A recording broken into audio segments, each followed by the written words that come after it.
Ըստ էության հարգելի լրագրողներ, երեկվա հնչեցրած մամուլի ասուլիսի ժամանակ հնչեցված հայտարարությունները իրականությանը չհամապատասխանող էին եւ ունեին նաեւ իմ պատիվն ու արժանապատվությունը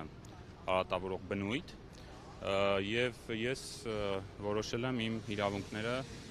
Հայաստանի Հանրապետության օրենսդրությամբ սահմանված ընթացակարգերի համաձայն պաշտպանել դատական կարգով ու հայց եմ ներկայացրել զրպարտություն համարվող տեղեկությունները հերքելուն պարտավորեցնելու մասին։ Բոլոր այն արտահայտությունները, որոնք առնչվում էին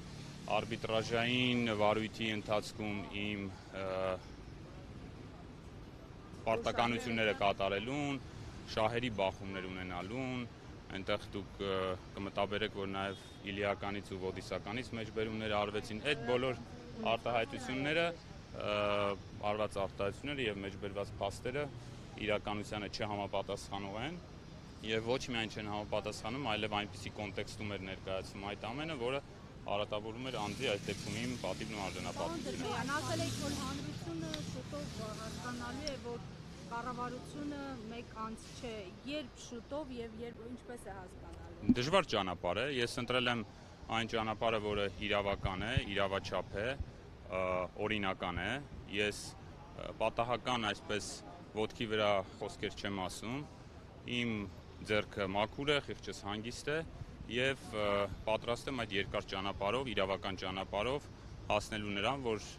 հերքվեն այն արտահայտությունները, որոնք արվել են իմ հասցեին, իմ անձի հասցեին, արատավորող բնույթ ունեն եւ կարծում եմ նաեւ պետք է մեկ ընկալում լինի, որ Հայաստանի Հանրապետությունում մեր այս հայրենիքում չի կարող լինել բռնապետություն։ Մենք գնում ենք ուղիղ այդ ճանապարհով։ Այս պահին ես գումարային պահանջ դեռ չեմ ներկայացրել, Հայաստանի Հանրապետության օրենսդրությունը հնարավորություն է տալիս հայցի հիմք եւ առարկա փոխել, ավելացնել պահանջները։ Այս պահին զուտ, քանի որ շատ արագ իրադարձությունները զարգացան, ես այս պահին ներկայացել եմ ուրեմն արտահայտությունները հերքելուն պարտավորեցնելու պահանջ, ընթացքում կերևա, միգուցե նաև ներկայացնեմ։ Չէ, քաղաքացիական, այո, քաղաքացիական հայց է Երևան քաղաքի ուրեմն ընդհանուր իրավասության դատարանը մեկ դատական տարածք է եւ ըստ էության բոլոր դատարաններում էլ այդ հայցը կարող է ներկայացվել։ Սա թեև քրեական դատարանի նստավայրներ, բայց մենք կներկայացնենք մուտք կարվի հայցադիմումը 3 այլ նստավայրից որևէ մեկում, ըստ էության դա տեխնիկական հարց է մեծ հաշվով։ Պարոն Դերմեյան, գիտեք, ես շատ պատահականորեն իմացա այդ հայտարարության մասին, երբ որ ազատությունից կա լրագրող, չկա, հա, դուք եք հավանաբար զանգել, թե ձեր գործընկերը, հա, եւ պատահաբար իմացա, որ հիշել են ինձ, չեմ կարող ասել, ինձ համարել է հանելուկ, թե ինչ պատրվակով, ինչ նպատակով, ինձ թվում է, որ այս վարույթի ընթացքում արդեն ավելի բարձ կլինի։ Ես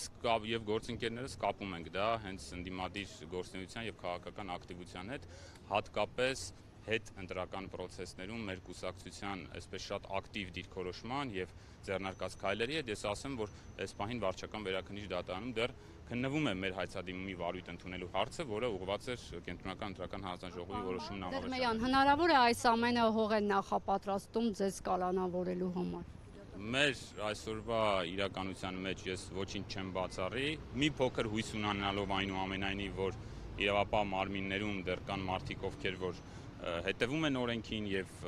գործում են օրենքի ոգուն ու տարին համապատասխան, բայց իհարկե ոչինչ բացառել պետք չէ։ Պարոն Դերմեյան, աշխատանքային ինչ հարաբերություններ եք ունեցել Նիկոլ Փաշինյանի հետ 5 տարի աշխատելով այնտեղ եւ նաեւ Նիկոլ Փաշինյանը նշում էր, որ դուք ընդդիմության ներկայացուցիչն եք եղել կառավարությունում եւ հենց հերացին դուք դարձաք ընդդիմության ներկայացուցիչների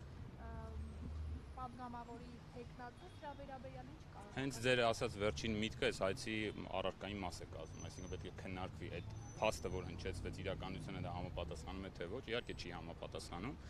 Ես իմ պաշտոնական գործունեության, լինի դա կառավարություն, լինի դա դատական համակարգ, արտերկրում այն աշխատելու տարիներին միշտ գործել եմ պաշտոնական դիրքը եւ դրա պատասխանատվությունը քաջ գիտակցելով։ Հայաստանի Հանրապետությունում առավել եւս գործել եմ հաշվի առնելով միայն մեկ սուբյեկտի շահ, դա Հայաստանի Հանրապետությունն է։